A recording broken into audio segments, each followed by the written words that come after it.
Ophthalmic division of trigeminal nerve, frequently affected in herpes zoster or shingles. Varicella zoster virus in latent form presents in dorsal root ganglion of sensory nerve. Diabetes mellitus occurs in advanced cases of chronic pancreatitis due to islet of Langerhans involvement.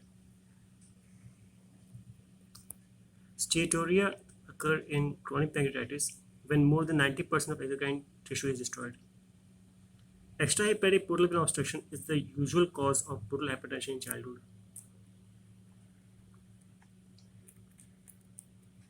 Ocular involvement give rise to dry eye keratoconjunctivitis sicca due to secondary Sjogren syndrome.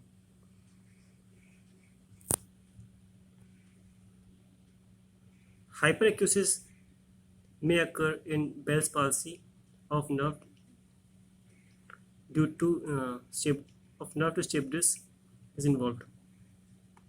When nerve to stapedis is involved, then we can see hyperacusis in Bell's palsy. Pain around the ear preceding the unilateral facial weakness also appear in Bell's palsy. Tubercular meningitis may occur shortly after primary infection in childhood or as part of miliary tuberculosis. Finding in tubercular meningitis in brain is greenish gelatinous exudate present around the base of the brain.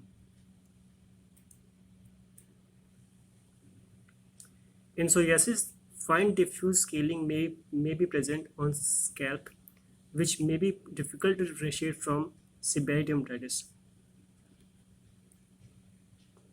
Immature cells in psoriasis reach stratum corneum prematurely because transit time for keratocytes migration is shortened.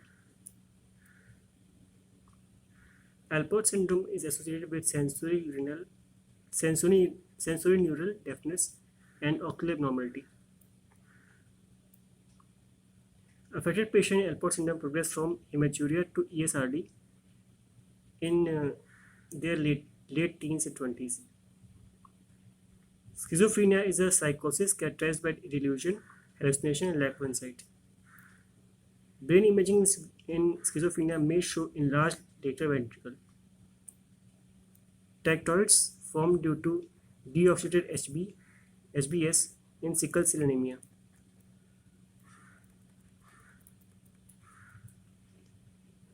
Ventricular failure occurs in sickle cell anemia when bone marrow infarction leads to fat emboli to the lungs, which cause further sickling and infarction.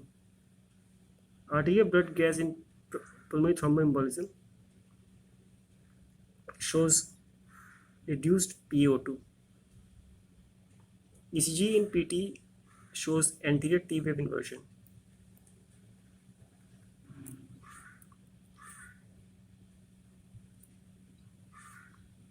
TM presents as subacute paraparesis accompanied by severe pain in neck and back. TM here is transverse mellitus. Acute transverse mellitus is usually monophasic demyelinating disorder affecting the spinal cord.